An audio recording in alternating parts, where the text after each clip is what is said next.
In the center of the galaxy, inside a grand building floating above the clouds, students from many alien species gathered. They had come from far worlds to learn at the Galactic Academy, the most respected school in the universe.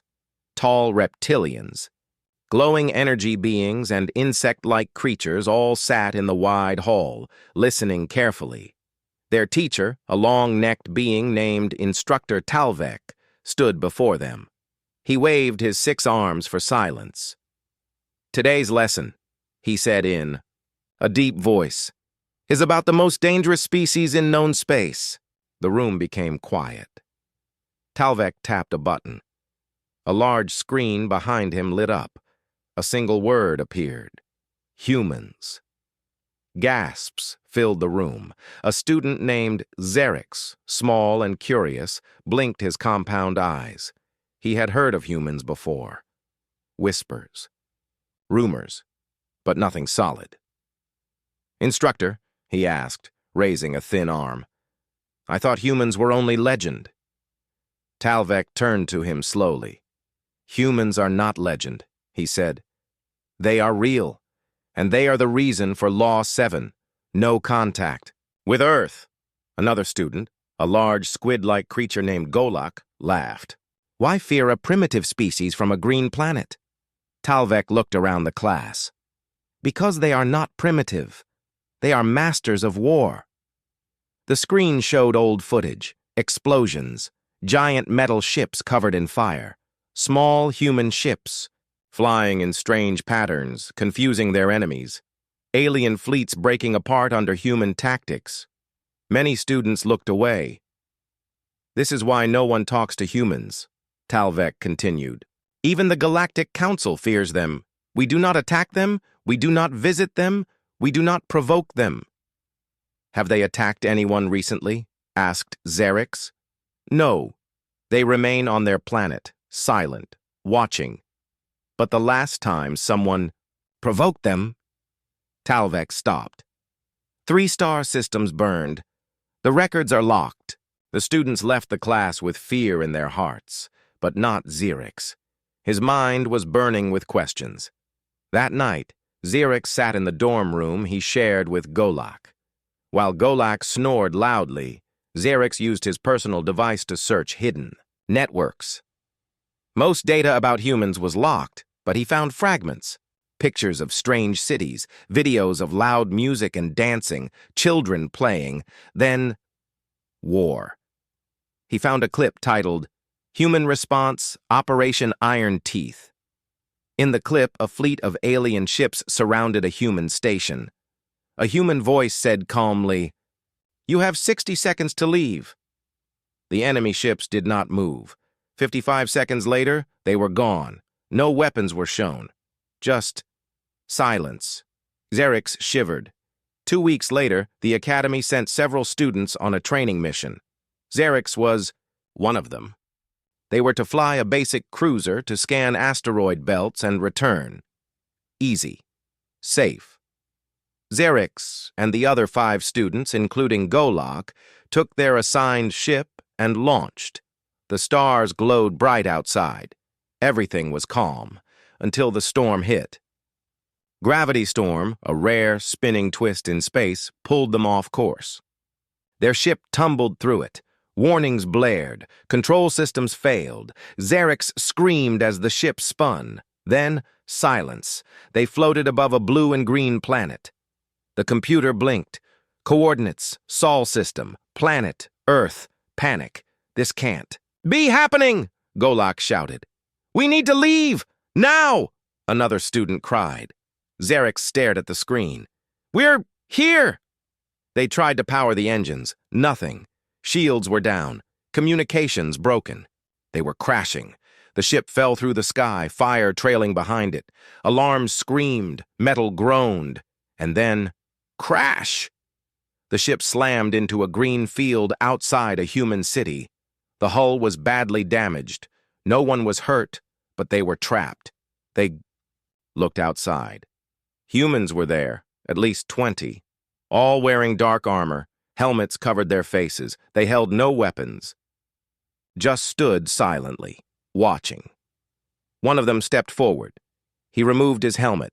A woman with sharp eyes and short black hair looked at them. Her voice was calm.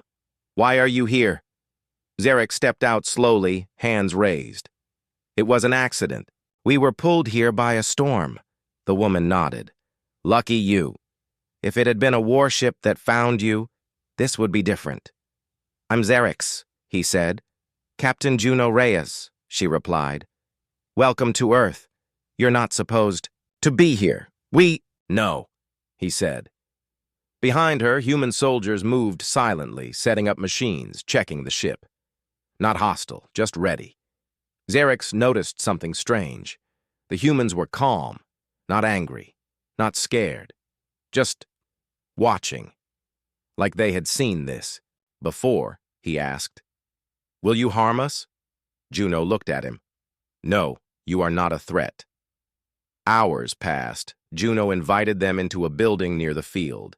It looked simple from outside, but inside it was full of strange human technology. They were given food, water, and a translator device to understand human language clearly. Zarek sat with Juno in a quiet room. "You want to know why the galaxy fears us?" she said, as if reading his thoughts. He nodded. She stood and tapped on a screen. It showed old footage, older than anything Zarex had seen. Battles, fleets, screaming. "This was the Battle of Black Rings," she said. "We were outnumbered 10-1. We still won." "How?" he asked. "We don't fight like others," she said. "We don't rely only on machines. We fight with instinct, with fury. We never stop." The next clip showed a fleet retreating, chased by human ships. The aliens begged for mercy. The humans stopped only after the enemy dropped weapons and broadcasted a full surrender. "We don't like war," Juno said. "But when we fight to finish it." Zarex asked quietly, "Why did the galaxy ban contact with your people?" Juno smiled sadly. "Because they tried to control us once. They failed. And after that, they got scared." She looked at him. "It was their idea to leave us alone. We didn't mind." Outside, the other students watched human children playing near a park. The city was quiet, peaceful, not what they expected. Golak, once proud and mocking, whispered, "They live simply, but their eyes, they've seen too much." The humans were not monsters. They laughed, they played, they helped. But behind, every smile was strength, a quiet kind of strength, a warning. That night, Zarek sat under Earth's stars. Juno sat beside him. "Do you think we'll be punished for landing here?" he asked.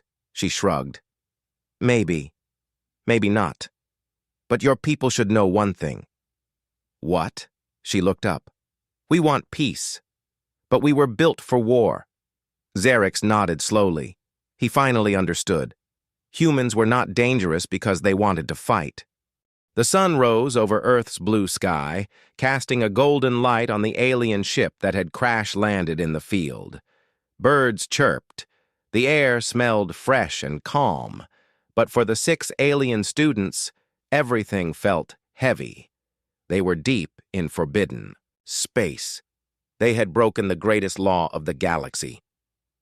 Inside the repair shelter, Zarex watched Captain Juno Reyes and her soldiers work. They weren't trying to scare him or his team, but their movements were sharp, controlled. Even when relaxed, the humans looked ready to fight at any moment. Zarex walked over to Juno.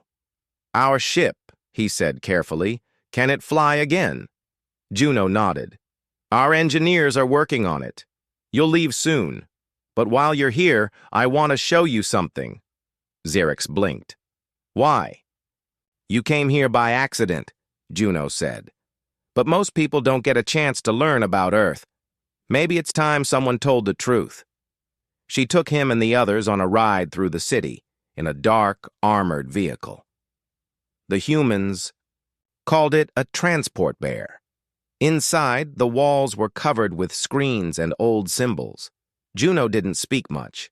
She only pointed as they passed streets, buildings, and parks. Then, the city ended. The road turned into stone and dirt. Large gates opened slowly, revealing a massive open field.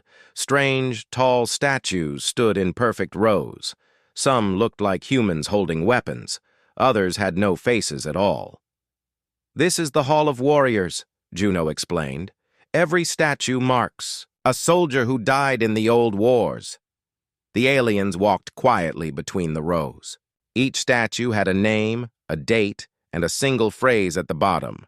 "We do not seek war, but we finish it." Even Golak, who always mocked everything, stayed silent.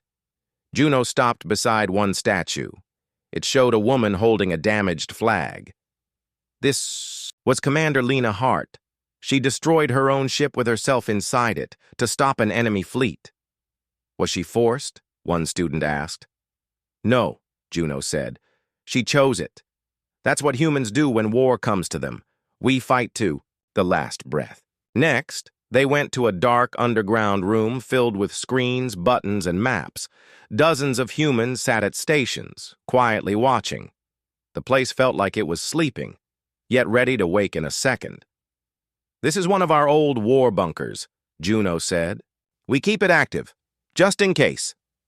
"In case of what?" Xerix asked. "In case the galaxy forgets the law," she answered. A tall man approached. His face was scarred, his uniform full of metal pins. "Captain," he said, "this is General Marcus Drell," Juno introduced. "He leads our planetary defense." Marcus looked at the aliens. "You're lucky you landed near a peaceful zone. If you had landed near one of our deep shield stations, you might not be standing now." "We didn't mean to come," Xerix said quickly. "It was a gravity storm." Marcus nodded slowly.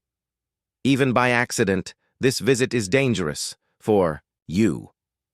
The general led them to another room. Inside, a large table displayed a 3D map of space. He pressed a button, and red dots appeared around a planet. "This was a simulation of the first Earth War 200 years ago," he said. "The Council sent fleets to control Earth. They thought we would surrender." He changed the view. Now red dots disappeared one by one. They were wrong. Xerix stepped closer. "How did you win? Their fleets were much larger." Marcus looked him in the eye. "They followed patterns. We didn't." He turned to the others. "Your species build ships to last. We build ours to adapt. Your commanders follow orders. Ours improvise. When we fight, we learn. Fast." He tapped another button. "We don't want war, but we remember how to fight. Every generation is trained. Every city has hidden defenses. Earth is quiet, yes, but it is never unguarded." Later, the group visited a human history center. It was full of recordings, battle plans, and old weapons. One screen played a message from a past leader. "We asked for peace," the woman said, her voice old but firm. "But they brought war to our home. So we fought, not to destroy, but to survive." Another screen showed strange human training exercises. Young men and women ran across mud, climbed walls, crawled under barbed wire while explosions sounded nearby. The alien students stared with wide eyes. "They prepare their youth for war?" one whispered. Xerix nodded. "No wonder the galaxy fears them." Golak shook his head. "This is madness. Why live like this?" Juno, standing nearby, answered, "Because once we lived with hope, and they crushed it. Now we live with readiness." After the tour, Juno took them to a small house on the edge of the city. It was quiet. Simple. She opened the door and invited them inside. Photos lined the walls. Pictures of smiling people. Some wore uniforms, some held babies, some were missing arms or legs. "My family," Juno said. "Soldiers, teachers, builders. All of them had one rule, protect Earth." She pointed to a picture of a young girl. "That was me before training." Xerix looked at the peaceful photo, then at the woman standing before him. "You became a warrior. I became a protector," she said. At sunset, they returned to the crash site. Their ship was almost ready. Juno walked with Xerix along a quiet path. The stars began to appear in the sky. "You've seen Earth now," she said. "Not just the fear, but the reason behind it." Xerix nodded. "You fight because you want peace." She smiled faintly. "Yes, but peace doesn't come easy, and we never forget the price." He looked at her. "Why show us all this?" "Because you asked," she said. "And maybe it's time the galaxy stops guessing who we are. Maybe it's time they remember why the law was written." "What law?" he asked. She stared at the sky. "Do not approach Earth." The next morning, the ship was fixed. The students were ready to leave. Juno stood beside the ship as Xerix and the others climbed in. "Tell your leaders we let you go, but also tell them this planet is not sleeping. It's only quiet." Xerix paused at the door. "Will we ever be welcome here?" She shook her head slowly. "Earth welcomes no one, but we watch, always." With that, the ship lifted into the air. The stars above were calm. The planet below grew smaller and smaller. Inside the ship, Xerix looked at his notes. "Humans do not start wars, but if war comes, they finish it." The stars passed silently outside the ship's windows as Xerix and the other students left Earth's orbit. No one spoke. Even Golak, who was usually loud and full of jokes, stayed quiet. The visit to Earth had changed something deep inside them. Xerix sat near the control panel, his eyes on the stars. He was not scared, but he was thoughtful. Earth had not harmed them. The humans had been calm, polite, and helpful. But under that calm, Xerix had felt something powerful, something ancient. They did not shout or threaten. They didn't need to. Back at the Galactic Academy, the students were taken for questioning by high-level officers. They were not arrested, but they were not free to leave yet either. Breaking the no-contact with Earth law was serious. Xerix was brought into a white room. A tall creature with smooth silver skin waited for him. It was Council Inspector Vadran, known for his cold mind and sharp judgment. "Explain everything," Vadran said without emotion. Xerix took a deep breath and told him everything. How they crashed, how the humans treated them, and what they saw. Vadran listened silently. When Xerix finished, the inspector finally spoke. "You say the humans welcomed you," he said. "But did they show their true strength?" Xerix nodded. "Yes, but they didn't need to show weapons. They showed their history." Vadran frowned. "And you believe them?" Xerix didn't answer right away. Then he said softly, "Yes, and I think the law is not a rule. It's a warning." Later that day, Xerix was allowed to return to his quarters. Golak and the others were already there. Their faces were tired. "What did they ask you?" Golak asked. "The usual," Xerix replied. "But I think they already know more than we do." Golak grunted. "I still don't understand. Why is the law so strict?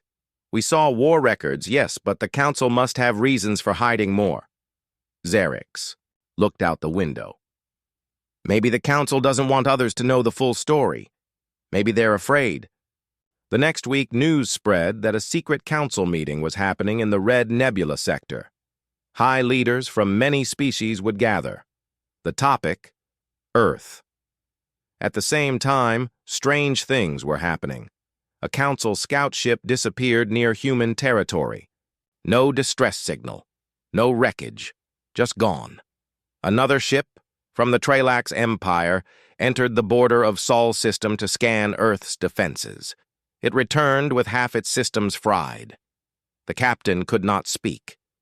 He was too shaken. The council said little, but behind closed doors, they were worried. Then something unexpected happened. The humans sent a message. It was a short message, sent directly to the council's main station. "This is Earth Command. We have noticed increased activity near our borders. This is your only warning. Do not test our silence. The message was polite, calm, but the meaning was clear.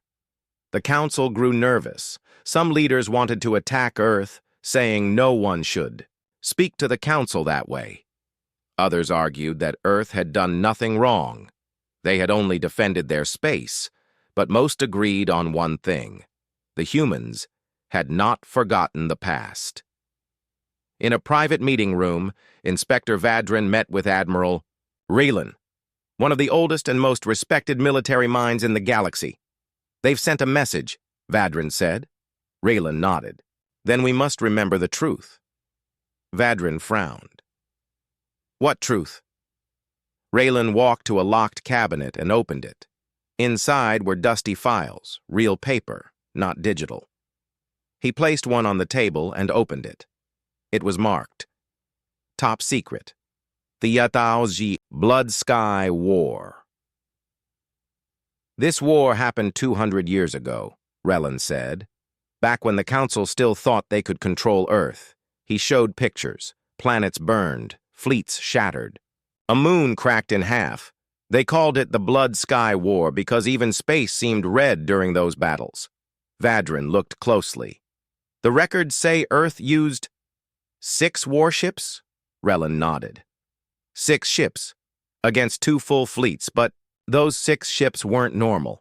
They were fast, quiet, and smart. The humans used surprise, timing, and strange tactics we couldn't understand. Some said they fought like they didn't care about death. Were they mad? Vadran asked. Raylan shook his head. No, they were calm, cold, precise. That's what made them terrifying. One name came up again and again in the records. The Hammer of Silence. What is it? Vadran asked. Raylan took a deep breath.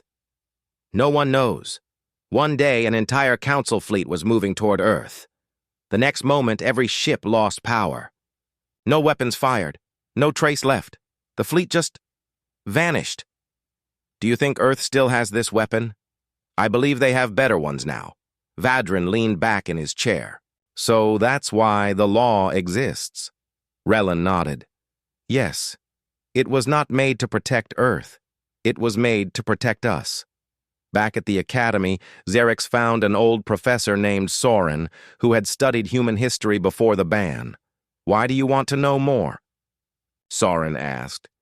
Because I've seen Earth, Xerix replied, and I think the truth matters. Soren sighed. He opened an old holographic book and showed a map. This was the reach of human power during the war, he said. Their fleets didn't just fight. They reshaped how we understand war. He flipped the page. And yet, after the war, they didn't conquer. Xerix blinked. Why? Because they never wanted to rule, Soren said. They only wanted to be left alone. That was their final message. We will not be kings, but we will not kneel. The council meeting in the Red Nebula began. The chamber was filled with leaders from every major species. All eyes were on the screen as Admiral Raylan stood to speak. Humans are not invincible, he began, but they are different. They don't follow the rules of war as we know them. They make their own. Some leaders scoffed. Raylan raised a finger. If we ignore the law, if we send more ships to Earth, then we must be ready. Ready for what? Someone asked. Raylan looked at them all. Ready to write history in ashes.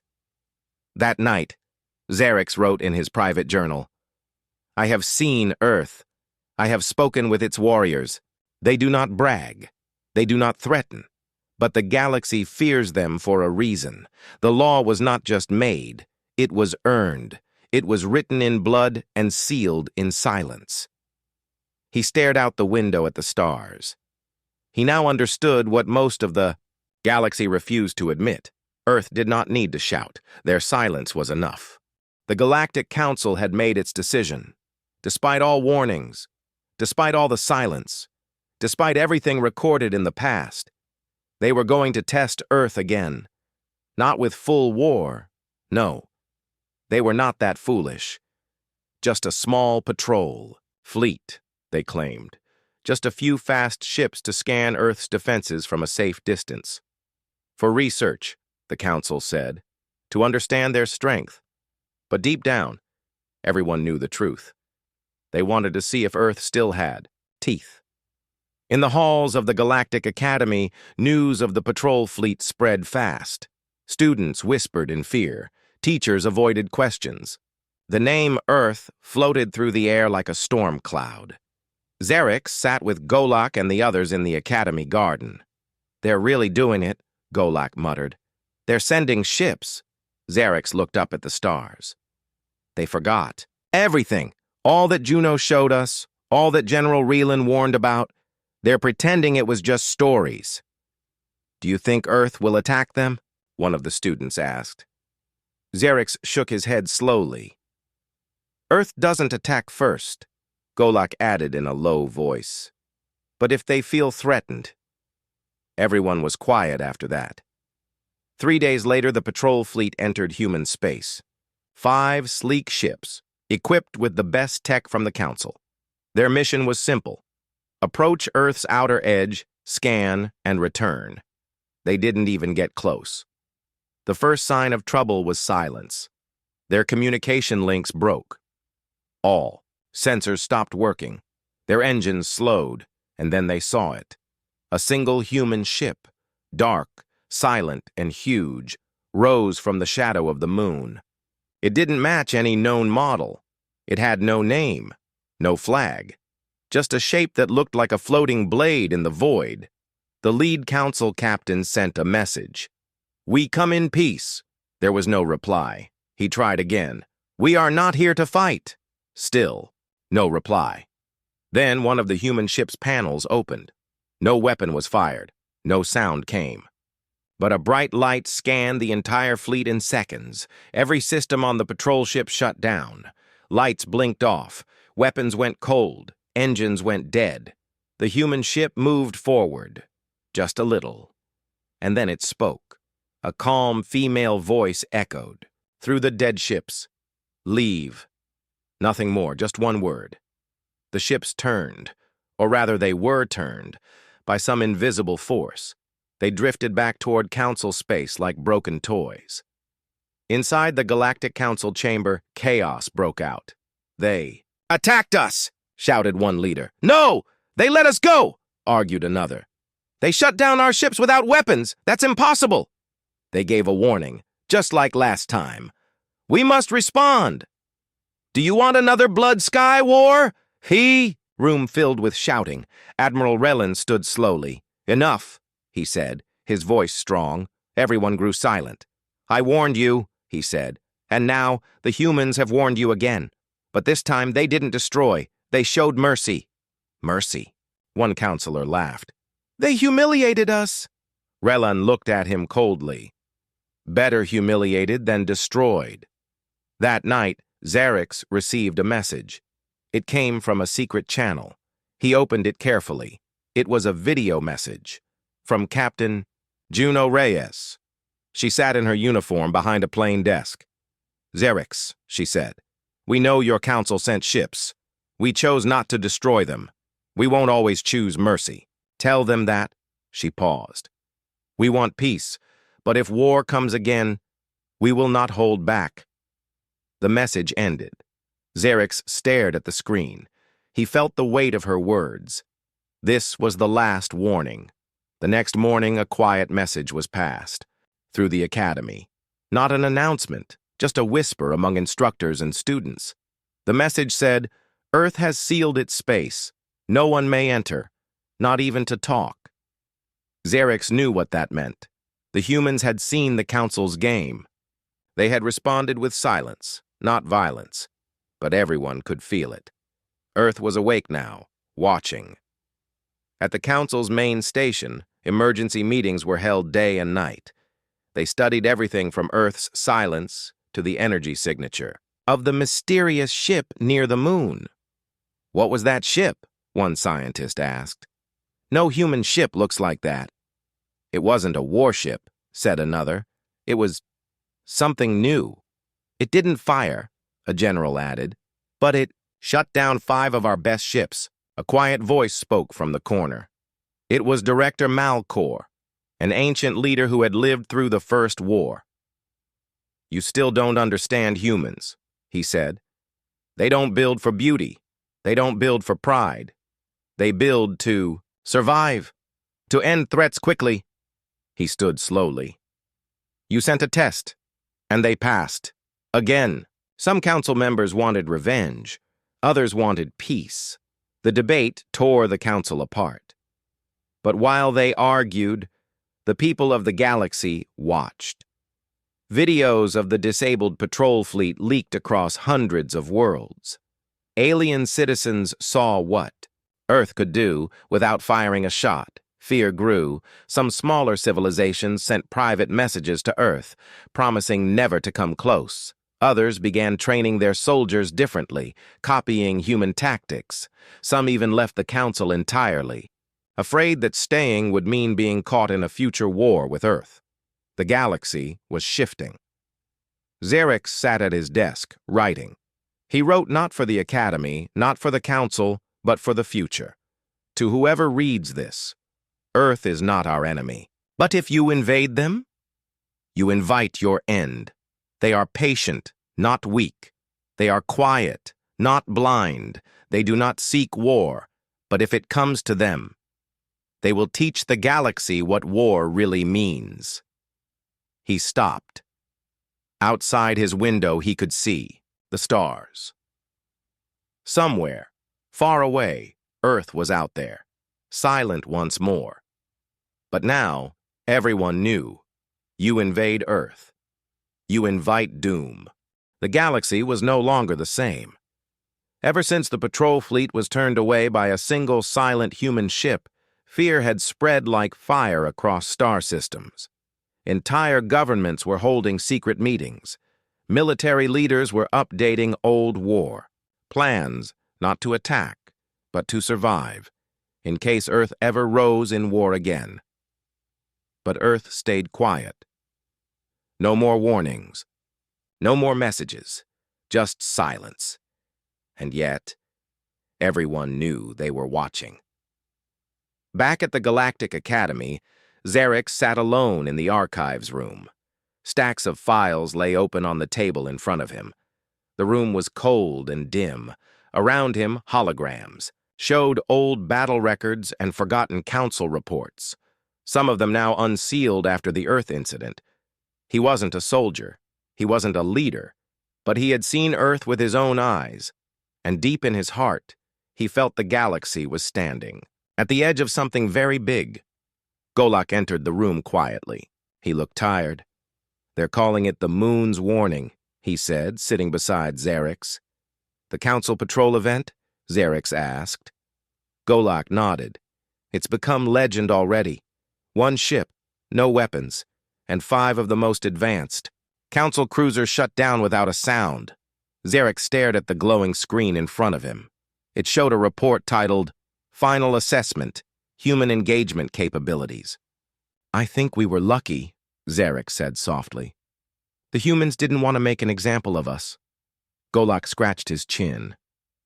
But what if someone else pushes harder next time? Xerix closed the report. Then history will repeat itself, only worse. On a distant desert world, far from the Academy, an old Council War veteran named Kael Varun was giving a speech at a small military school. His voice was dry and deep, full of battle scars. I fought during the last phase of the Blood Sky War, he told the students. I saw what humans are like during war. He paused, eyes looking far into memory. They don't smile. They don't cry. They just do what must be done. They fight like they've already accepted death, but plan to take victory with them anyway. The students listened in silence. Kyle leaned on his cane. You're all too young to remember, but let me tell you something important. He raised a hand. They asked for peace once. The galaxy refused.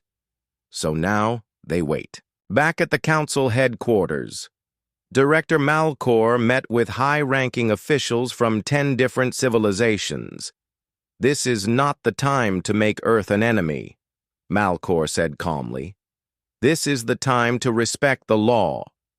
"But the law is based on fear," shouted a counselor.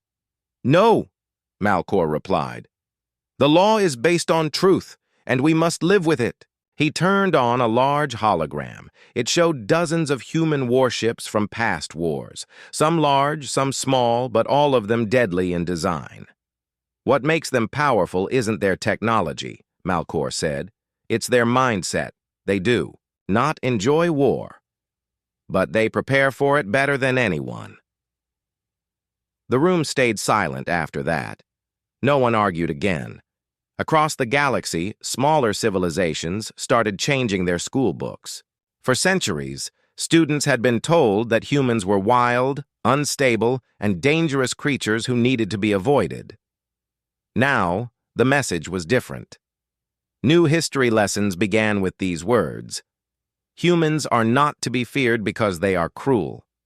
They are to be respected because they understand war more deeply than anyone ever should."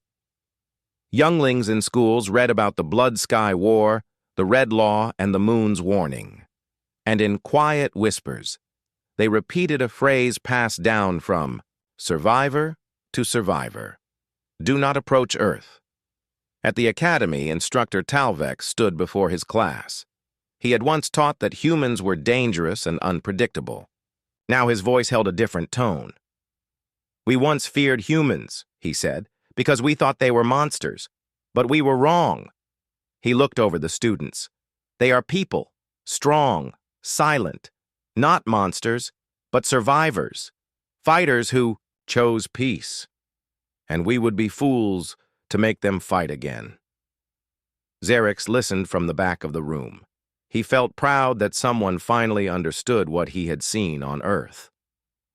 Time passed. Earth returned to silence. No more ships were seen near its system. No more patrols, no more accidents. But deep in Earth's shadow, their fleets trained, their satellites watched, their minds planned. The galaxy never forgot what happened, and they never tested Earth again. One cycle later, Xerix completed his education. He was no longer just a student. He became a researcher of interspecies peace relations. His first project was titled "The Quiet Sword: Understanding Humanity's Path of Peace Through Strength." He included everything: the forbidden landing, the silent warship near the moon, the message from Captain Juno, and the full truth behind the law that changed the galaxy. When the council read it, some called it dangerous, but many others called it important. For the first time, truth was winning. Xerix returned to his homeworld and gave a speech before the Unity Forum of 10 Systems. "Humans are not a myth," he said to the leaders. "They are not ghosts, or monsters, or careless warriors. They are people who learned the hard way that peace must be defended." He looked around. "Some fear their silence. I say we should learn from it."